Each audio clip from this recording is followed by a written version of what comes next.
They mocked my silence at his funeral. They didn't know I'd already withdrawn everything, and that today I was coming back for the rest. After my dad passed away, final expanded version. They thought I would be too soft to fight back. They were wrong. He insulted my dying father, then demanded half of his inheritance. I gave him something else instead. This isn't just about money. It's about dignity, betrayal, and finally taking control. About the $3 million, I've made a decision to divide it between my mom and me. This decision came shortly after my father's funeral. Emily, after perusing the inheritance documents without seeking permission, remarked to me, "Kane, don't be too greedy. Oh, finally I can quit my job. I have to thank that senile old man. Senile old man? Are you talking about my dad?" I inadvertently blurted out, disregarding my confusion. Emily and my mother-in-law enthusiastically discussed plans to buy a new car and go shopping, faced with this unexpected turn of events. I could no longer contain my emotions. I was on the brink of exploding, burdened with household chores, asked for money, and to top it off, they insulted my father. I didn't want to live with Emily and my mother-in-law anymore. Suppressing my anger, I forced a smile and replied, "Sure, feel free to use the money as you and my mother-in-law please. I am Kane Cohan, a 38-year-old husband supporting my wife's family. My parents were doctors who ran a well-reputed clinic in our hometown. As an only child, I was showered with love after graduating from the School of Pharmacy. I secured a job at a major pharmaceutical company. Although my parents were disappointed I didn't become a doctor, they respected my decision. 10 years ago, my mother unexpectedly died in an accident, leaving me and my father devastated during those difficult times. Emily, then my girlfriend, supported me. We met through a mutual friend, and 2 years after my mother's passing, Emily proposed. Emily was an ordinary salary man in the food and beverage industry. Despite earning significantly more, I believed we could overcome any difficulty and be a happy couple. My father was overjoyed when I told him about our engagement. "I've heard how Emily supported you, Kane. Thank you so much. Please continue to take care of his," he said, facing my father. Emily stood straight and promised, "I will make his happy standing next to Emily." I was enveloped in feelings of happiness the following week. We went to Emily's family home to announce our marriage. Her mother, with flashy makeup and divorced from Emily's father, evaluated me rudely. "Marriage, huh? You're Emily's choice, are you? Isn't he a plane for your choice, and he's older, right? Wouldn't a younger and prettier girl be better for you?" Emily quickly retorted, "Mom, you know, pharmaceuticals, right? Kane works this. His father is a doctor and runs his practice." I expected Emily to praise my character, but instead, he emphasized the financial advantages. Hearing this, her mother's expression changed to one of satisfaction. "Oh, Emily, you should have told me such important things earlier. That changes everything. I happily approve of the marriage. Nice to meet you." "Kane, thank you." After gaining approval for our marriage from Emily's mother, Emily was overjoyed. However, I couldn't shake off a sense of unease despite things going smoothly, and our decision to get married when we were about to register our marriage. My father, a doctor and real estate investor, gifted me an apartment in a luxury building in New York City. I told Emily, "Dad has given me this apartment as a wedding gift, but it's our new home. Let's live happily and peacefully." To get this, Emily smiled happily, and thus our married life began. However, after getting married, I realized something unsettling. Emily, who had lived with her parents until then, was almost incapable of doing household chores. He couldn't cook, didn't know how to use the washing machine, and showed no interest in learning. He would leave his garbage scattered around, not bothering to throw it away, while I wanted to diligently share household responsibilities. Emily's careless attitude increased my dissatisfaction. In the first year of marriage, I took on all the household responsibilities, despite some complaints, given that we were still in the honeymoon phase. But with the exhaustion from work and struggling to keep up with chores, I reached my limit in our second year, deciding to have a serious talk with Emily about sharing household duties. I bravely expressed my dissatisfaction to my dismay. Emily responded without gratitude or reflection, saying, "I'm tired from work too. You're much better at chores than I am, right? It's better if you do them since I'm not good at it." Dismissed just like that. Emily hardly helped with the chores, and I continued to bear the brunt of our household responsibilities. But that wasn't the only problem after marrying Emily. I discovered her mother also had some peculiar ideas. Emily wasn't very interested in seasonal events, so I decided to send a quality scarf and carnations to her mother for Mother's Day. Despite choosing a nice scarf from a department store, her mother called me, sounding displeased. He criticized the scarf, saying it wasn't from a famous brand, and was absurd to send such a no-name item. I tried to explain its quality, but he wouldn't listen, insisting he wanted items from a very famous luxury brand. Stunned, I reported this to Emily when he returned home. But instead of empathizing, he said, "What it's just do as he said." Emily didn't take my side, and from then on, we started giving his cash, as he demanded. Moreover, by our 5th year of marriage, he began visiting our home. Frequently, always finding reasons to ask for money. Emily, without any complaints, would always smile and give money to her mother. Even though I had a job, Emily's income was limited and small, making our daily life just barely manageable. Desperation led me to dip into our savings to cut living expenses. Despite my frustrations, I knew Emily chided her mother, and he was an important person to me. Having supported me during tough times, he's the mother of someone important to me. And with that thought, I endured now. In our 8th year of marriage, I continue to handle all the household chores and keep giving money to my mother-in-law one day. During this routine, my father, whom I hadn't seen in a while, unexpectedly called me the story he shared during our rare meeting was shockingly unexpected. He revealed that he was suffering from terminal cancer and treatment was no longer possible. Overwhelmed with shock, tears spilled from my eyes. My father gently stroked my head just as he did when I was a child, saying, "Cain, this is fate. Let's accept it quietly." I questioned, "Dad, why even you?" Thus my days became a juggling act of work-household duties, and now visits to my father's hospital while work allowed some flexibility. Managing the household was not easy when I told Emily I would be. Caring for my father, he showed no reaction or willingness to help. "Well, it's tough with your father's sudden condition." The "please do your best" was the only thing Emily said. He visited my father in the hospital only once. I was so preoccupied with my father's care that I had no time to spare for Emily if I had time to worry about Emily. I wanted to prioritize my father one day. As my father lay in his hospital bed, he suddenly asked me, "Cain, how is your marriage with Emily going?" Caught off guard, I found myself thinking Emily's attitude at home and her mother's behavior. I couldn't answer properly. Seeing my hesitation, my father seemed to understand and spoke to me. "Cain, you don't have to endure. Think about your happiness. Don't worry. You won't have any hardships after I'm gone." I couldn't hold back my tears and wept, and my father silently and firmly held my hand. 3 months later, the inevitable moment arrived. My father passed away. Quietly engulfed in immense sorrow, I started arranging the funeral. Emily, however, showed no interest in my grief and didn't help with any preparations.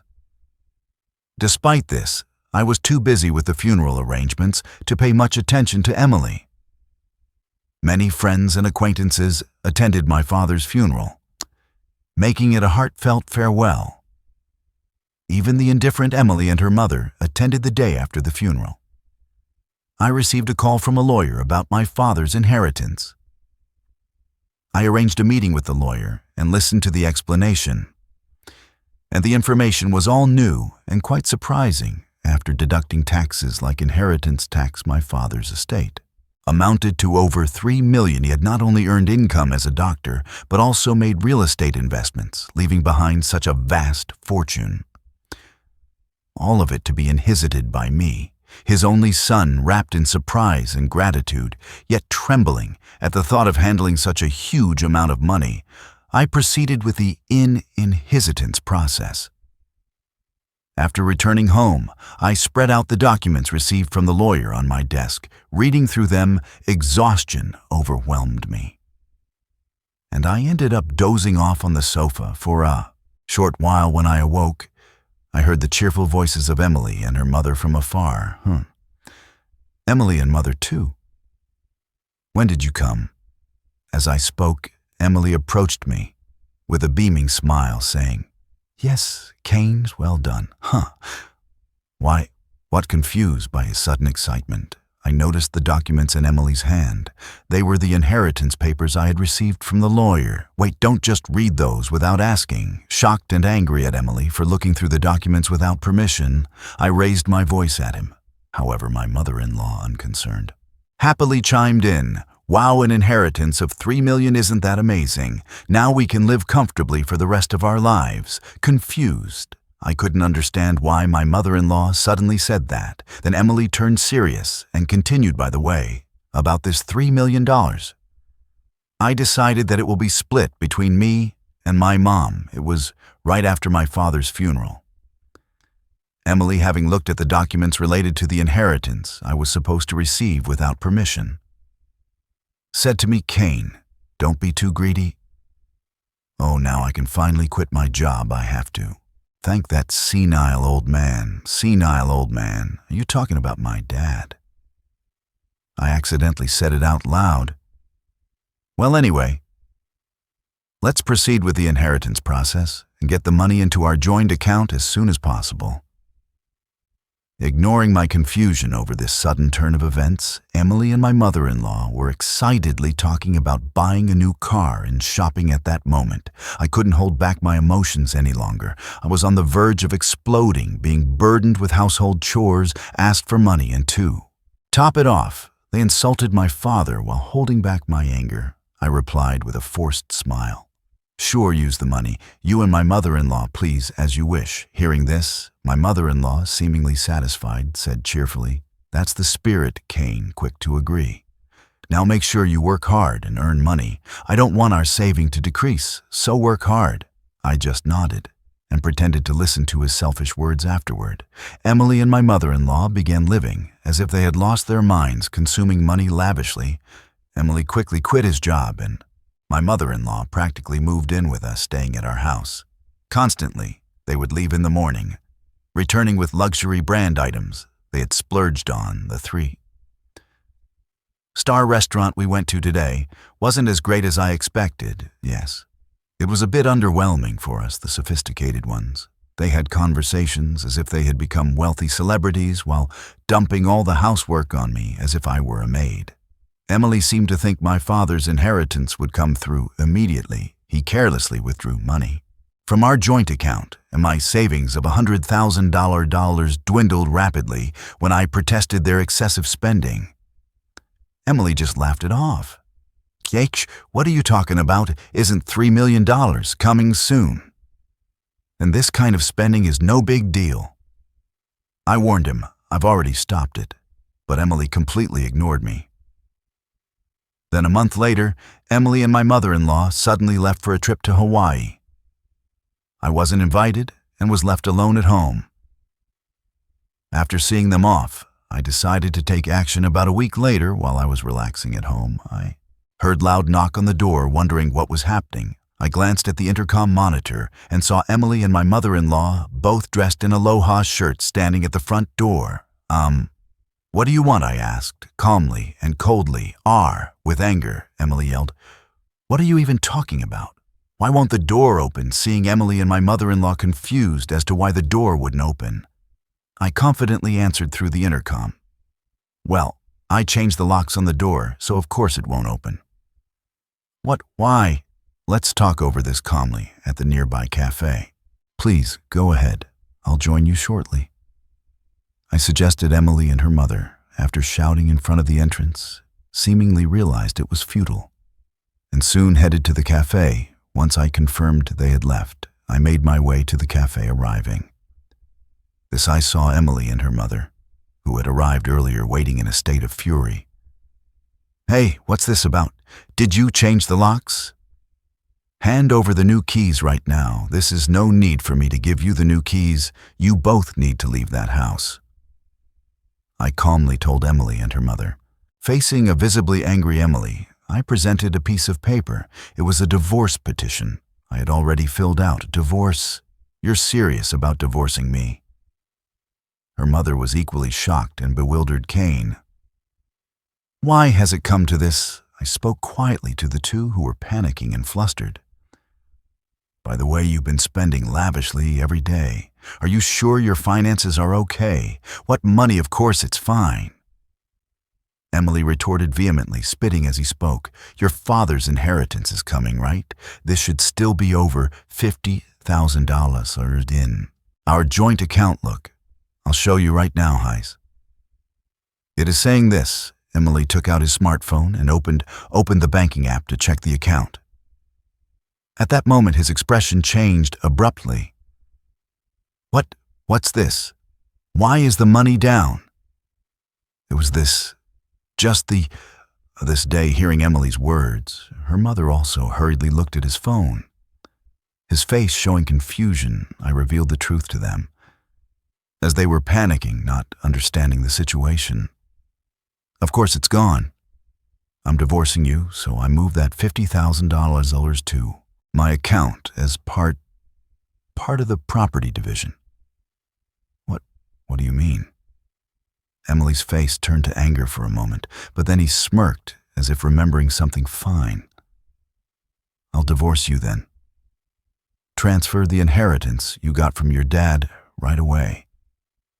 After all, property acquired during the marriage is split half and half in a divorce, right? Well, you might be misunderstanding something, I replied. Why didn't you know? The inheritance I received, even though it was during our marriage, doesn't count for property division. This was a moment. Grief, I realized, has many forms. This is the kind that comes with loss, and the kind that follows betrayal.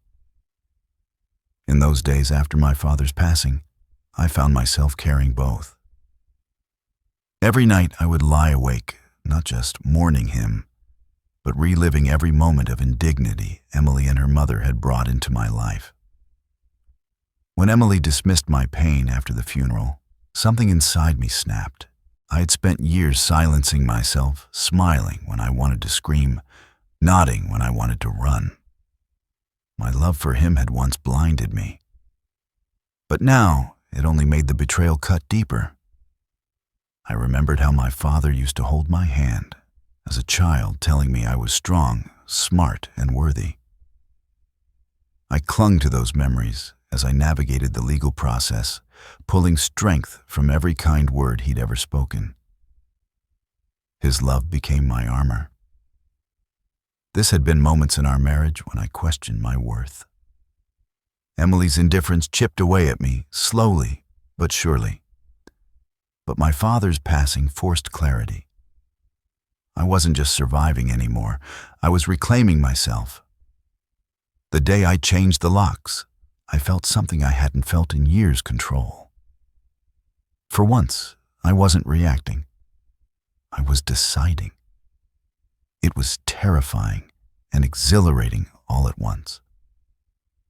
And when Emily and her mother stood outside in their vacation clothes, demanding access to a life they thought they owned, I knew I was doing the right thing. That night, alone in my quiet apartment, I reread the letter my father had written me before he passed. In it, he reminded me of my independence, my dreams, and his unconditional love. It wasn't just an inheritance she left me. It was permission to live life on my own terms. Even now, I think about what might have happened if I had stayed silent. If I had let Emily manipulate me, if I had allowed her mother to keep degrading me. But silence is no longer my refuge. I've learned to speak, to act, to protect what matters. The life I have now isn't built on revenge. It's built on self-respect. And though I carry the pain of the past, I also carry pride, because I stood up, walked away, and never looked back. Of silence between us, then Emily and her mother's. Expressions changed drastically. Perhaps they truly believed they would receive part of my inheritance. I was just a stone-eyed, and could only sigh in disbelief. No, that can't be true. That's impossible. His face turned red with a mix of denial and anger. Please check for yourself, I said mockingly. Emily started frantically searching on his smartphone. It says, High's property inherited by one spouse from a parent is considered separate property. This for it's not subject to division and can't be split. Between the spouses, what seriously her mother too looked at the screen in shock. Then Emily approached me, pleading desperately. Kane, please don't divorce me. I have no savings and no job. How am I supposed to live? If you divorce me, faced with Emily's WI, I spoke to him clearly and firmly. What are you talking about? Take responsibility for your actions. I will never forget how you both treated me. I'm divorcing you. I'll go to court if I have to, intimidated by my fierce demeanor, which they had never seen before. Emily and her mother shrunk back in fear, whimpering softly, leaving the two of them dejected. I walked out of the cafe later on, and Emily and I were able to go through the divorce proceedings without any issues. The $50,000 I had moved from our joint account was recognized as part of the marital property division. Eventually, I managed to get Emily and her mother out of my house. Emily, having already squandered the money from the property division, found himself penniless. Furthermore, he was overwhelmed with bills from the overseas trip and other expenses he had paid for with her. Credit card quickly sinking into debt. Emily and her mother had to take on even more debt to make these payments, and they now live in a rundown apartment, working tirelessly every day to pay off their debts. The stark contrast to their former lavish lifestyle has been a huge shock for them. On the other hand, I sold a condo I used to share with Emily. I then moved into the apartment that used to belong to my father. I continue to work as before, but with the inheritance I received from my father, I am living a comfortable life financially with. Gratitude to my late father in my heart. I want to start anew and cherish my life ahead. I aim to protect my happiness and spend my days peacefully.